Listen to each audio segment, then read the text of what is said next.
Hello, good morning students. Last 3 વિડીયોમાં આપણે 3 sum જોયા છે and I already give you sum for practice. Okay, તો હવે 3 વિડીયો અને પ્રેક્ટિસ માટે સમ જે આપ્યા છે એટલા કમ્પ્લીટ કરી દો. After that if you try to solve any sum of the books you can solve that easily. બુક્સનો તમે કોઈ પણ દાખલો હવે ટ્રાય કરશો સોલ્વ કરવાનો, તમે સોલ્વ કરી શકશો. But you can complete the sum means you can find all ratio. જેટલા પણ રેશિયો ક્વેશ્ચનમાં ફાઇન્ડ આઉટ કરવાના કીધા હશે બધા રેશિયો તમે ફાઇન્ડ આઉટ કરી શકશો નહીં. Why? Because suppose there are 7 or 8 ratio find out કરવાનો હશે કોઈ સમમાં, you can solve easily 4 to 5, but 2 or 3 ratio એવા હશે કે એની અમુક ઇન્ફોર્મેશન તમને મળશે જ નહીં. It's very hard to find out that nominal information. So that now from this today video આપણે હવે જે પણ સમ બાકી છે ચેપ્ટર્સના એ ચેપ્ટર્સમાં બધા નાના નાના ટ્વિસ્ટ પોઈન્ટ છે. એટલે સપોઝ કે 7 કે 8 રેશિયો ફાઇન્ડ આઉટ કરવાના હશે, you can easily find out 4 to 5 ratio, but there are 1 or 2 ratio એવા હશે કે જેની ઇન્ફોર્મેશન મળશે જ નહીં, like a gross profit, cost of good sold, operating expense, એમાં માઇનર ટ્વિસ્ટ પોઈન્ટ આવશે. ઓકે, લાઈક અ નેટ પ્રોફિટ કોઈ ક્વેશ્ચનમાં નહીં મળશે. તો હવે આપણે એવા સમ જોઈશું, એવા સમના જે નાના નાના પોઈન્ટ છે એ હું કવર કરાવી દઈશ જેથી કરીને આપણે બધા સમને કવર કરી શકીએ. Because there are many sum and there are many nominal twist point. બધા જ દાખલામાં નાના નાના ટ્વિસ્ટ પોઈન્ટ છે. જો આપણે પૂરેપૂરો સમ કરવા જઈશું તો વિડીયો ઘણો લોંગ બનશે, ઘણા પાર્ટ્સ બનશે.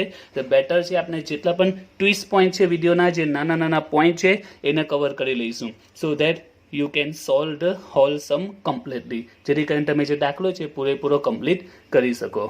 ઓકે, સો આજે આપણે જે ફર્સ્ટ દાખલો જોવાના છે તે 42 બુક્સનો છે, નામ છે ડેવલ લિમિટેડ. એ સોલ્વ કરીશું, એને જે ટ્વિસ્ટ પોઈન્ટ છે એ સોલ્વ કરીશું. ઓકે, અને આટલા પોઈન્ટ હું જે એક્સપ્લેન કરીશ ત્યાર પછી તમે આ સમ સોલ્વ કરશો, you can easily solve this sum.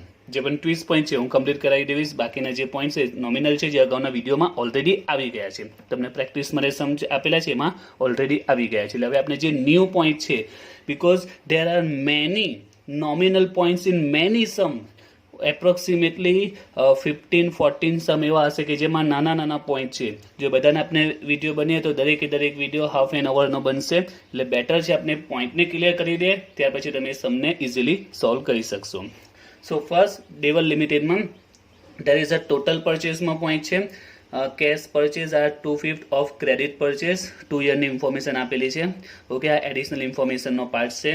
Now in this question you have to find out creditors ratio. આ દાખલામાં તમારે ક્રેડિટર રેશિયો ફાઇન્ડ આઉટ કરવાનો છે and for that you need credit purchase.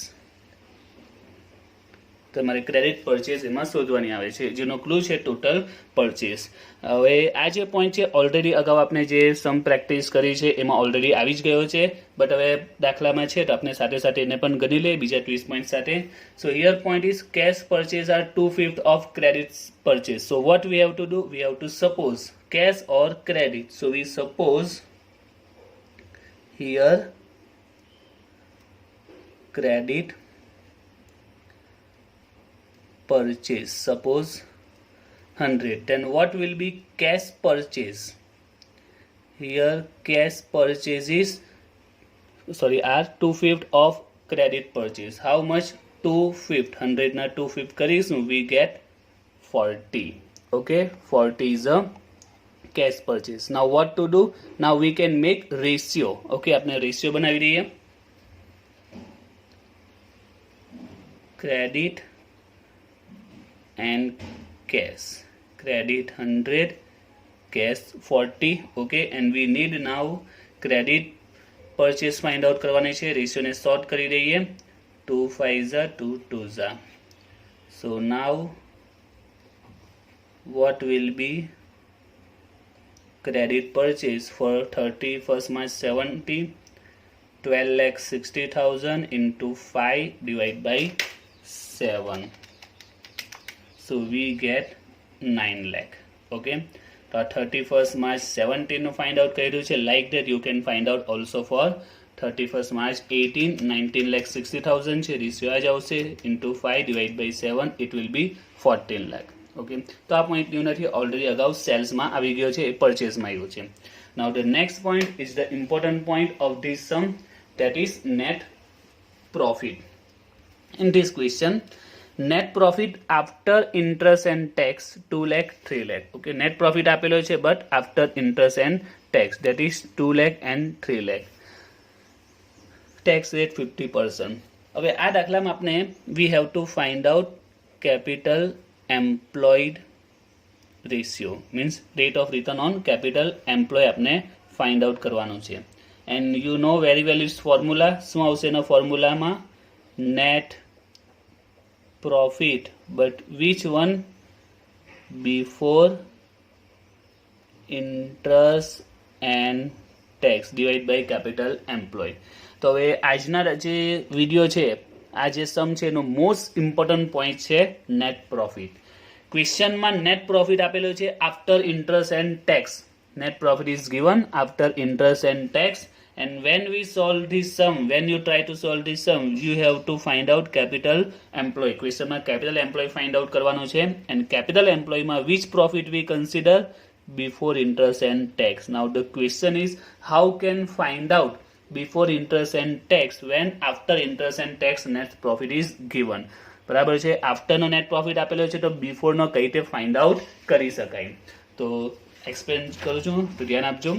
First of all, suppose before interest and tax net profit जो अपने पास available होय, if we have a before interest and tax net profit available, suppose 5 lakh, then what we do?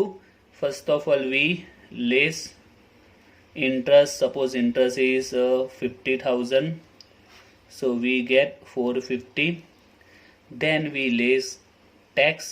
Suppose tax rate 50%, it will to 25. So we get after interest and tax net profit. Okay, આ nominal calculation આગળ આપણે સમમાં પણ કરી છે કે જો before આપેલો હશે તો આપણે એમાં ઇન્ટરેસ્ટ લેસ કરીશું, ધેન ટેક્સ લેસ કરીશું. Okay, we gate after interest and tax net profit. But if we have a after interest and tax net profit and we want to find out before interest and next profit, તો કઈ રીતે find out કરી શકાય? તો જો આ સમમાં હું explain કરું છું, પછી આમાં આપણે આવીએ. here after interest and tax net profit we have a that is 225. Okay, આપણી પાસે 225 છે. હવે જે આપણે કેલ્ક્યુલેશન કમ્પ્લીટ જ છે, હવે આપણે ફાઇન્ડ આઉટ કરીએ કે આફ્ટર થી બિફોર કઈ રીતે ફાઇન્ડ આઉટ કરી શકાય. એક્ઝામ્પલમાં સમજો એટલે આમાં ખ્યાલ આવી જશે. After interest and tax net profit is 225. First of all write down how much interest is there is a interest 50,000. then tax rate, how much tax rate? tax rate is 50%. Okay, હવે ધ્યાન આપજો, before interest and tax કઈ રીતે find out કરવાનું. So first of all start with tax. આપણે ટેક્સથી શરૂઆત કરીશું because હવે આપણે ઓપોઝિટ પ્રોસેસમાં જવાનું છે. પહેલા આપણે બિફોર હોય તો ઇન્ટરેસ્ટ એન્ડ ટેક્સ લેસ કરીએ છીએ. નાવ આફ્ટર ટુ બિફોર જવાનું છે, એટલે સૌથી પહેલા આપણે ટેક્સની ઇફેક્ટ વિચારીશું, ધેન ઇન્ટરેસ્ટની. So here tax rate is 50%. So what we have do? Suppose there is a 100 rupees and we have to pay 15% tax, then how much amount remaining? 50%. જે પણ 100 છે એમાંથી જો આપણે 50% ટેક્સ પે કરી દઈશું તો આપણી પાસે કેટલી અમાઉન્ટ રહેશે? વી have a 50 rupees. Suppose V have a 100 rupees and we pay 15% tax, then how much amount we have a remaining? that is 50. 100 rupees જો આપણી પાસે અવેલેબલ છે, એમાંથી જો 50 ટેક્સ પે કરીએ તો આપણી પાસે 50 rupees remaining રહેશે. The same rules we have to follow here. Here we pay 50% tax. Okay, તો 50% 100 માંથી જો 15% ટેક્સ પે કરી દઈએ તો આપણી પાસે કેટલી અમાઉન્ટ રિમેનિંગ રહી? 50% રિમેનિંગ રહી, ધેટ ઇઝ 225. 100 માંથી જો 50 પે કરીએ તો વી હેવ ઓનલી 50 rupees. તો આપણે સ્ટેપ આ રીતે આવશે કે 100 જો પર્સન્ટેજ 100 માંથી આપણે 15% પે કરી દીધું છે, પર્સન્ટેજનો આધાર કયો હોય? 100 હોય, એમાંથી 15% ટેક્સ પે કર્યો છે. So we have a 15% remaining balance, that is 225. તો સિમ્પલ આપણે સ્ટેપ મૂકીશું કે 50 માં 225, then what will be 100? 50 to 25, what will be 100? We get 450. It's amount before tax. આ કઈ અમાઉન્ટ મળી ગઈ છે? Before tax. ટેક્સ બિફોરની amount that is 450. Now we have to add interest in it. How much interest? That is 50,000. So the final answer is 5 lakh.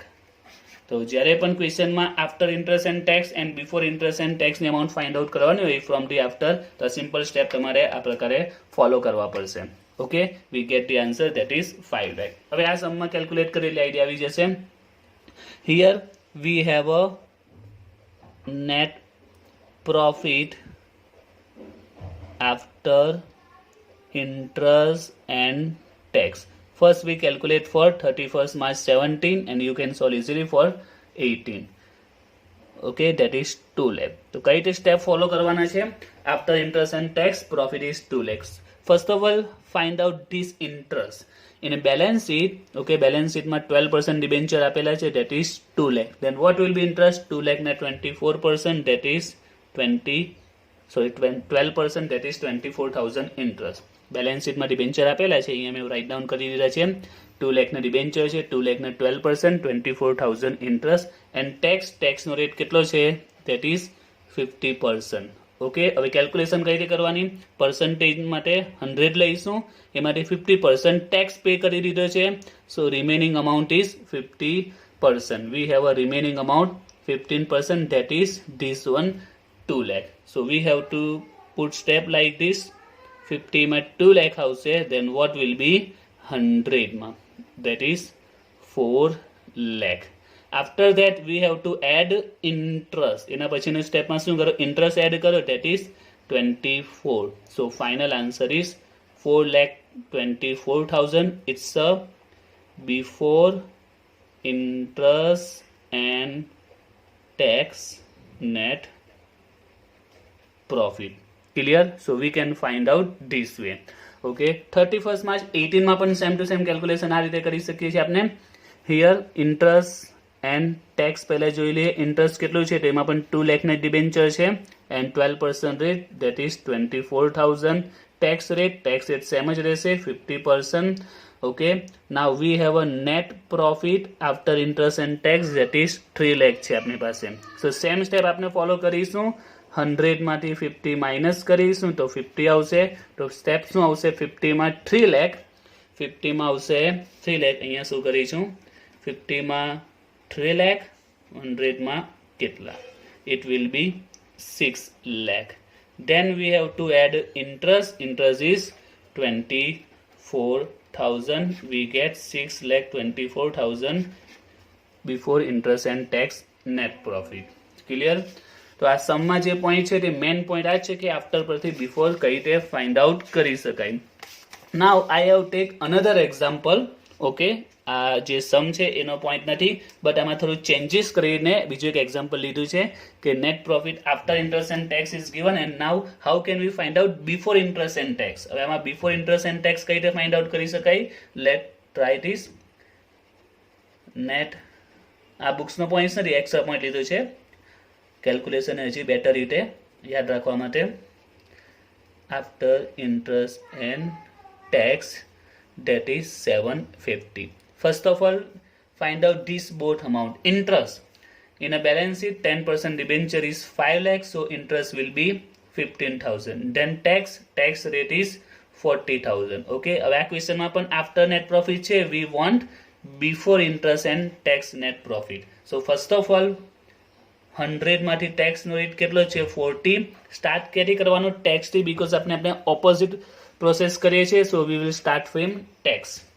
100 માંથી 40 આપણે less કરીએ, so it will be 60. Okay, 100 માંથી 40% tax pay કર્યો, so we have a remaining amount 60, that is 750. So we put step 60 માં 750, then what will be 100.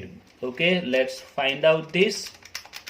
We get 12,50,000. 1250. Now what we do? We have to add interest, that is 50,000. So answer will be 13 lakh. It's a net profit before interest and tax. હવે આ તમે Tally પણ કરી શકો, answer right છે કે wrong છે. ચલો આપણે ટેલી કરીએ. Here we have a net profit before interest and tax 13 lakh. First of all, we list interest. How much interest? 5 lakh na 10%, that is 50,000. Okay, then we minus 40% tax, 40% minus કરીએ, we get 750. એટલે Tally પણ કરી લેવાનું, mistake હશે તો એ આપણે ખબર પડી જશે. તો આ પ્રકારે આફ્ટર પરથી બિફોર ફાઇન્ડ આઉટ કરી શકાય છે. And the last point of this sum, that is credit sale. This question, credit sale is given. Okay, and it's a bracket માં જે આપેલું છે કે 75% of total sale. It's a 75% of total sale. Suppose if we want to find out total sale for any ratio like gross profit, net profit, operating expense નો જે ratio છે એમાં આપણે total sales ને require હોય છે, right? તો આમાં total sale કઈ રીતે find out થઈ શકે છે? એકદમ સિમ્પલ છે. હું 31st 70 નો explain કરીશું.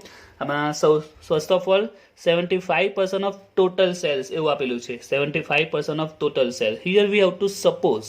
Which one? Suppose total sale is 100. Suppose total sale is 100. Then what will be credit sale? Here the clear is credit sale 75% of total sales. It means credit sale is 75% of total sale. જે credit sale છે એ total sales ના કેટલા છે? 75 છે. If total sale 100 in આપણે 75 કરીશું, we get 75 credit sale. Now we have put simple step. If credit sale 75, then total sale 100. Credit sale 75, then total sale 100. In 31st March 70, credit sale 6 lakh. Then what will be total sale? 6 lakh into 7 divided by 75, we get 8 lakh total sale. Now we can check this. 75% of total sale is credit sale. We have a total lakh 8 lakh. In apne 75% કરીશું, we get 6 lakh. So we can tally this, right? And you can find out this another way. બીજી રીતે પણ find out કરી શકાય છે. Okay, તમારું mind જેટલું sharp હશે એટલી તમે શોર્ટમાં કેલ્ક્યુલેશન કરી શકો છો. આ જે પણ કેલ્ક્યુલેશન છે તમે કેલ્સી પર કરો તો પણ ચાલે, એક્ઝામમાં શો કરવું કમ્પલસરી નથી. Now here look at this point. Credit sale is 75% of total sale. 75% of total sale means it's a 75% parts. How much? It's a 75% part. So we can put the step like this. 75 માં 6 lakh છે, then what will be with 100? Percentage છે એટલે એમાં 100 લઈશું. 100 into 6 lakh divided by 75, we get the same answer 8 lakh. Okay, તો આપણે direct પણ આ ફાઇન્ડ આઉટ કરી શકાય છે. Credit sale is 75% of total sale means it's a 75% parts. આ 75% નો પાર્ટ છે તો 75 માં 6 lakh છે તો 100% માં કેટલા? That is 8 lakh. So you can find out with both way, in this way or in this way. Clear?